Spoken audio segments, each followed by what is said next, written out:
Hello दोस्तों, स्वागत है आपका हमारे चैनल पे। आज की कहानी का शीर्षक है देनहार। तो आइए सुनते हैं कहानी। उस दिन सवेरे 6 बजे मैं अपने शहर से दूसरे शहर जाने के लिए निकली। मैं रेलवे स्टेशन पहुंची, पर देरी से पहुंचने के कारण मेरी ट्रेन निकल चुकी थी। मेरे पास 9:30 की ट्रेन के अलावा कोई चारा नहीं था। मैंने सोचा कहीं नाश्ता कर लिया जाए। बहुत ज़ोर की भूख लगी थी। मैं होटल की ओर जा रही थी। अचानक रास्ते में मेरी नज़र फुटपाथ पर बैठे 2 बच्चों पर पड़ी। दोनों लगभग 10 से 12 साल के रहे होंगे। बच्चों की हालत बहुत ख़राब हो चुकी थी। कमजोरी के कारण अस्थि पिंजर साफ दिखाई दे रहे थे। वे भूखे लग रहे थे। छोटा बच्चा बड़े को खाने के बारे में कह रहा था। बड़ा उसे चुप कराने की कोशिश कर रहा था।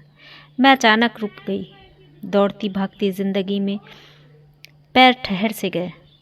उनको देख मेरा मन भर आया। सोचा इन्हें कुछ पैसे दे दिए जाएं। मैंने उन्हें 5 रुपये देकर आगे बढ़ गई। तुरंत मेरे मन में विचार आया, कितनी कंजूस हूँ मैं। 5 रुपये क्या खाएंगे, ये चाय तक ढंग से ना मिलेगी। स्वयं पर शर्म आई और वापस लौटी। मैंने बच्चों से कहा, कुछ खाओगे? बच्चे थोड़े असमंजस में पड़े। मैंने कहा, बेटा मैं नाश्ता करने जा रही हूँ, तुम भी कर लो। वे दोनों भूखे थे, तुरंत तैयार हो गए। उनके कपड़े गंदे होने के कारण होटल वाले ने उनको डांट दिया और भगाने लगा। मैंने कहा, भाई साहब उन्हें जो खाना है वो उन्हें दो, पैसे मैं दूंगी। होटल वाले ने आश्चर्य से मेरी ओर देखा। उसकी आंखों में उसके बर्ताव के लिए शर्म साफ दिखाई दी। बच्चों ने नाश्ता, मिठाई व लस्सी मांगी। सेल्फ सर्विस के कारण मैंने नाश्ता बच्चों को लेकर दिया। बच्चे जब खाने लगे, उनके चेहरे की खुशी देखने वाली थी। मैंने बच्चों को कहा, बेटा अब जो मैंने तुम्हें पैसे दिए हैं उसमें 1 रुपये का शैम्पू लेकर हैंडपम्प के पास नहा लेना और फिर दोपहर शाम का खाना पास के मंदिर में चलने वाले लंगर में खा लेना। और मैं नाश्ते के पैसे देकर फिर अपनी दौड़ती दिनचर्या की ओर निकल गई। वहाँ आसपास के लोग बड़े सम्मान के साथ देख रहे थे। होटल वाले के शब्द आदर में परिवर्तित हो चुके थे। मैं स्टेशन की ओर निकली। थोड़ा मन भारी लग रहा था। मन उनके बारे में सोचकर दुखी हो रहा था। रास्ते में मंदिर आया। मैंने मंदिर की ओर देखा और कहा, हे भगवान आप कहाँ हो?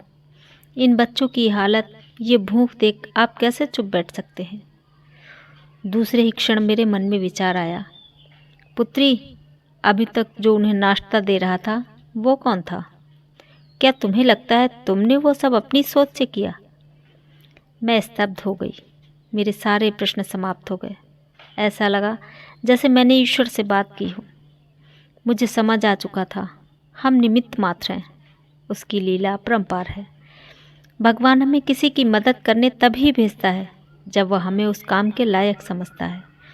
किसी की मदद को मना करना वैसा ही है जैसे भगवान के काम को मना करना। खुद में ईश्वर को देखना ही ध्यान है, दूसरों में ईश्वर को देखना प्रेम है।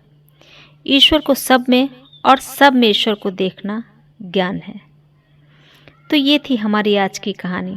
अगर पसंद आए तो प्लीज़ कहानी को लाइक करें और चैनल को सब्सक्राइब ज़रूर कर लें। धन्यवाद।